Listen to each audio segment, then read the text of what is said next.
Now to Egypt, where there's been no let-up in the furious street demonstrations against President Mohammed Morsi and his push to consolidate power. Our Allen Pizzey is in Cairo this morning with the latest on the confrontation. And Allen, good morning. Good morning. Well, as you can see behind me, the streets here are relatively quiet. The modus operandi is to protest all night and then rest all day, getting ready for the next round. This morning, Egyptian President Mohammed Morsi issued a call, an appeal, if you will, for his opposition to come together with him to engage in dialogue to try to resolve this issue, but that didn't happen. The opposition refused to come.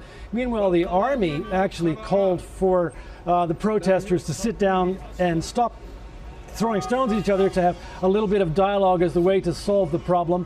That was welcomed by the Muslim Brotherhood. The army last night did not intervene significantly when opposition protesters breached the barricades behind me in front of the presidential palace.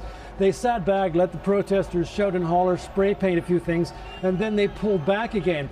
And the Muslim Brotherhood has kept its protesters away from the opposition. That's in the wake of at least 7 dead and more than 700 injured. Nobody wants to see any more of that. But this is turning into a kind of a confrontation between the Islamists who support the government and the secular opposition. Now, there have been some other attempts to try to cool the situation. President Morsi did suggest that he might actually postpone the referendum, which is due for a week from today, on the new constitution, but that hasn't really done much to satisfy the opposition. And in a sign that nobody thinks this is over, the army is right now, as we speak, erecting more barricades to keep the protesters back from the presidential palace, just in case they try to storm it again tonight. Anthony?